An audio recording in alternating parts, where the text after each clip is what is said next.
আচ্ছা, ছোটবেলার কথা মনে পড়লে কি এখনো হাসি পায়?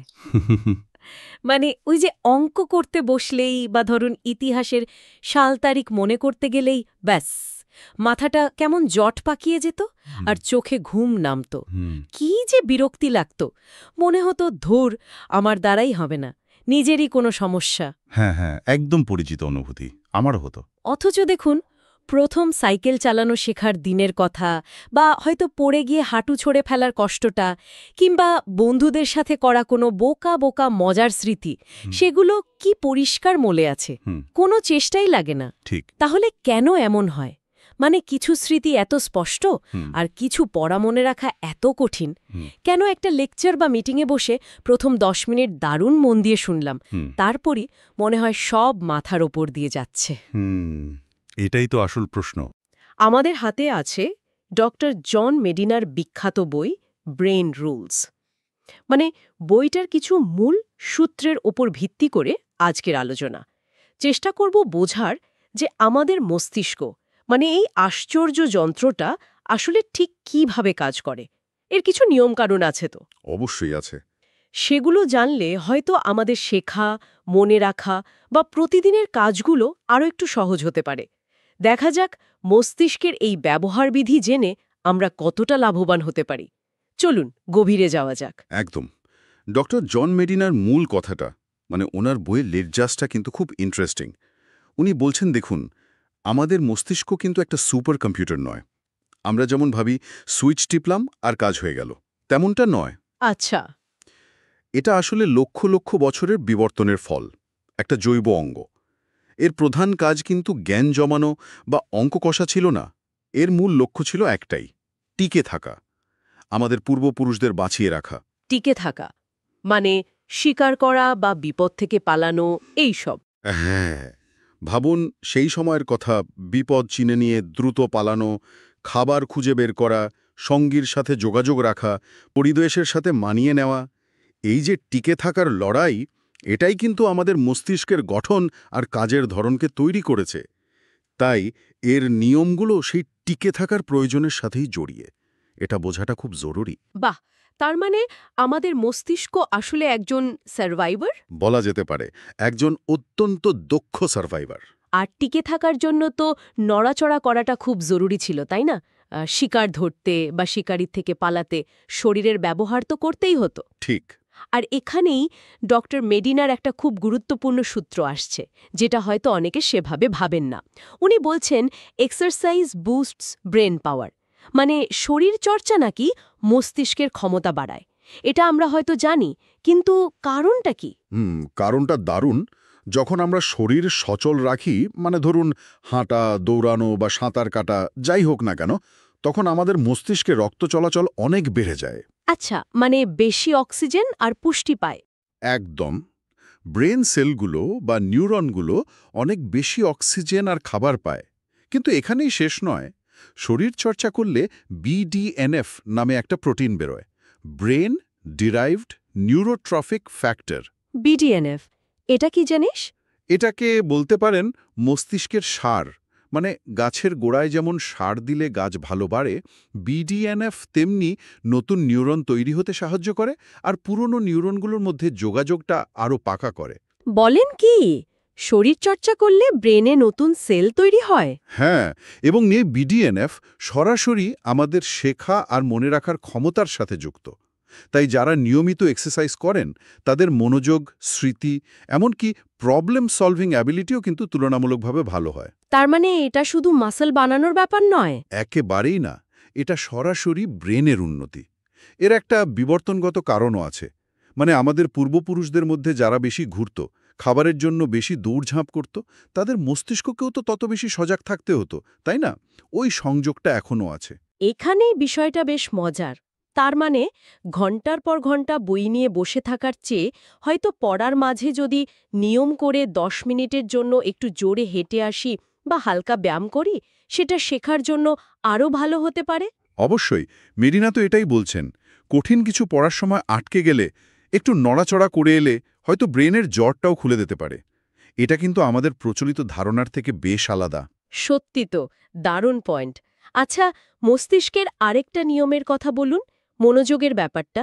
ওই যে বললেন 10 মিনিট পর আর মন থাকে না।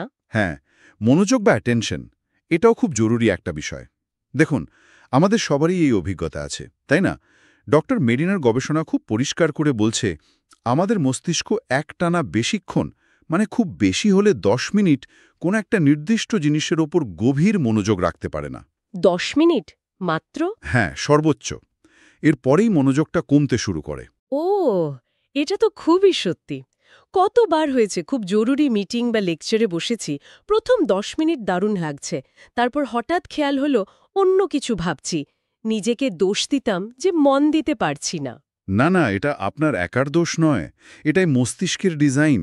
মানে মস্তিষ্ক তো সবসময় নতুন কিছু খোঁজে, ভ্যারাইটি ভালোবাসে। একটানা একই রকম তথ্য পেতে থাকলে সে বোর হয়ে যায়। কেন? কেন এমন ডিজাইন? সেই টিকে থাকার প্রসঙ্গেই আবার ফিরতে হয়। আদিমকালে এক জায়গায় বা একটা বিষয়ে মগ্ন হয়ে থাকার চেয়ে চারপাশের পরিবর্তনগুলোর দিকে নজর রাখাটা বেশি দরকারি ছিল। বিপদ কোন দিক থেকে আসে বা খাবারের সুযোগ কোথায় সেটা খেয়াল রাখতে হতো। তাই একটানা লেকচার আমাদের একঘেয়ে লাগে।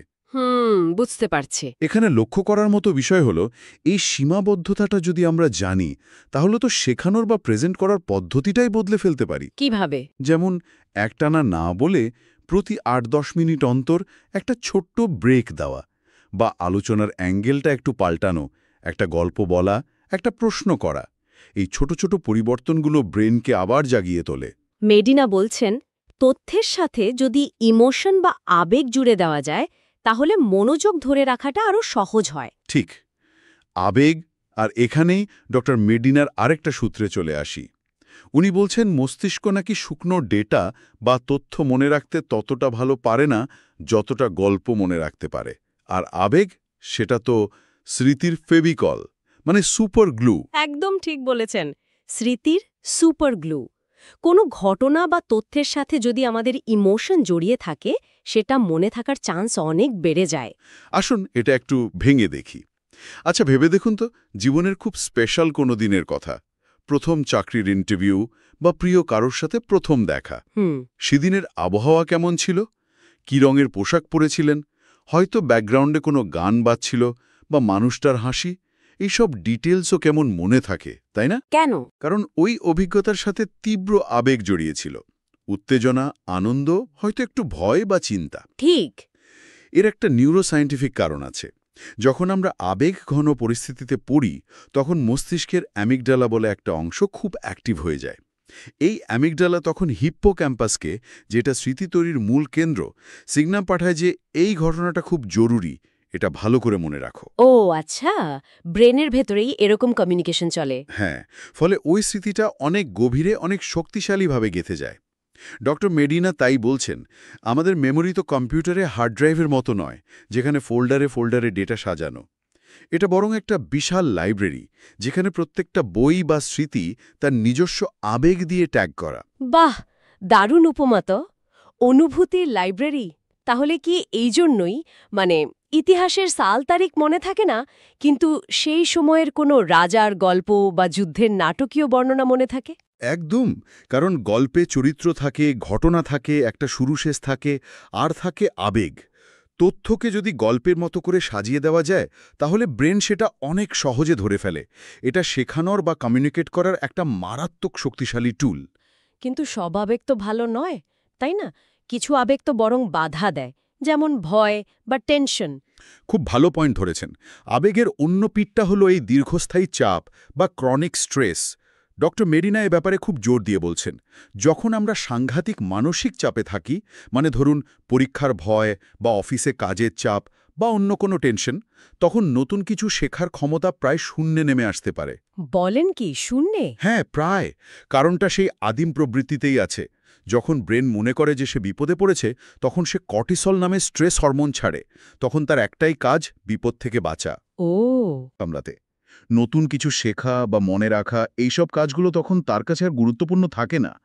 উল্টে দীর্ঘ সময় ধরে কর্টিসল বেরোলে সেটা হিপ্পোক্যাম্পাসের কোষগুলোর ক্ষতিও করতে পারে।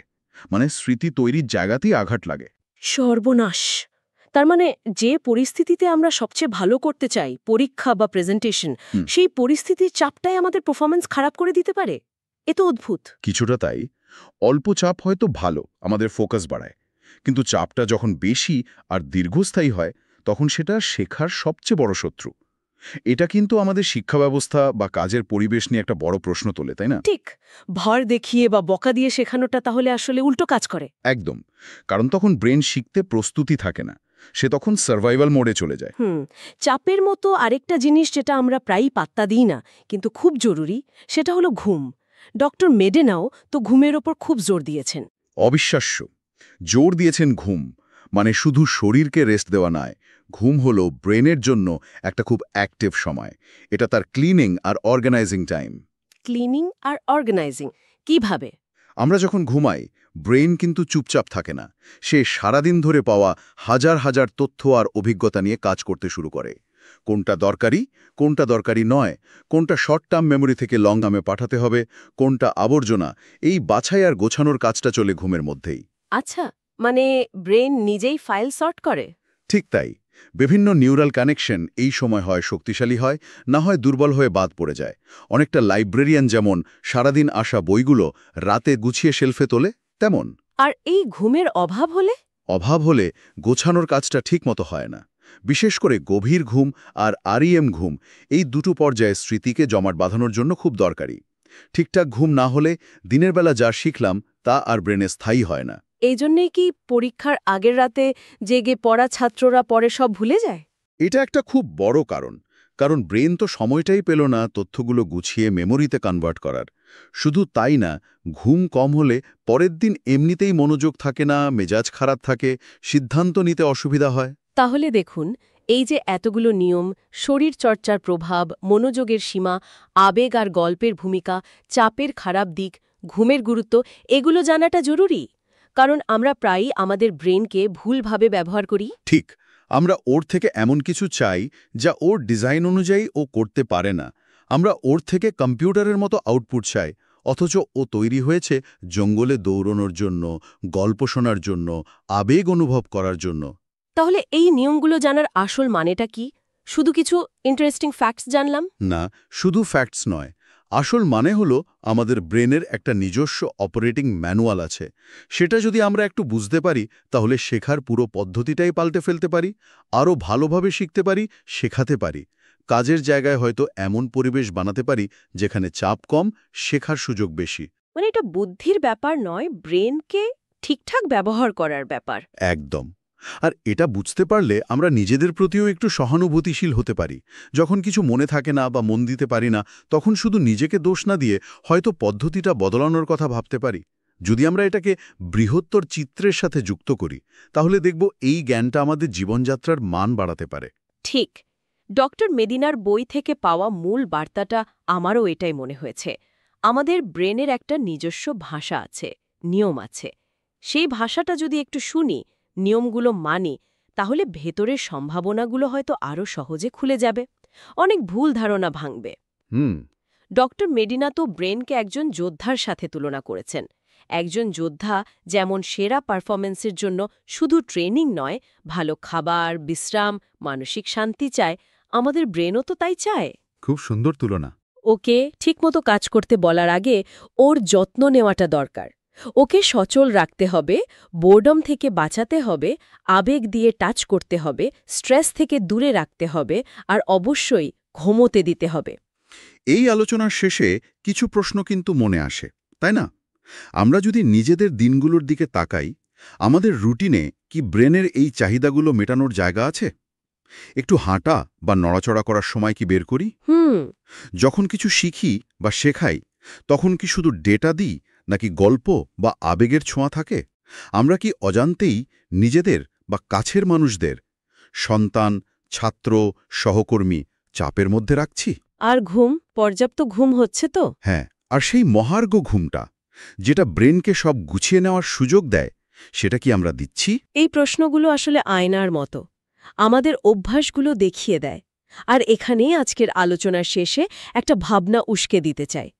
ধরুন, এই যে এত কিছু জানলাম মস্তিষ্কের নিয়ম নিয়ে, এর ভিত্তিতে নিজের জীবনে ব্রেনের এই স্বাভাবিক ছন্দের সাথে তাল মেলাতে আজ থেকেই খুব ছোট্ট একটা কি পরিবর্তন আনা যায়? একটা ছোট স্টেপ। হ্যাঁ, একটা মাত্র ছোট্ট স্টেপ। আমাদের ভেতরের এই যোদ্ধা মানে আমাদের মস্তিষ্ক তার যত্ন নেওয়ার প্রথম সচেতন পদক্ষেপটা কি হতে পারে? এই ভাবনাটা সবার জন্য রইল। আজকের বইয়ের গল্প এখানেই শেষ। সামনে আসছে এমন সব বইয়ের রিভিউ আর গল্প যা আপনার চিন্তা বদলে দিতে পারে। তাই এখনই চ্যানেলটিকে সাবস্ক্রাইব করুন, পাশে থাকুন আর আপনার মতামত লিখে জানান কমেন্টে, কারণ আপনার একটা কমেন্টে আমাদের পরের গল্পের অনুপ্রেরণা হতে পারে। আর ভিডিওটি বন্ধুদের সাথে শেয়ার করতে ভুলবেন না, কারণ আপনার এই একটি শেয়ার হয়ে উঠবে তাদের জীবনের সবচেয়ে বড় পরিবর্তনের শুরু।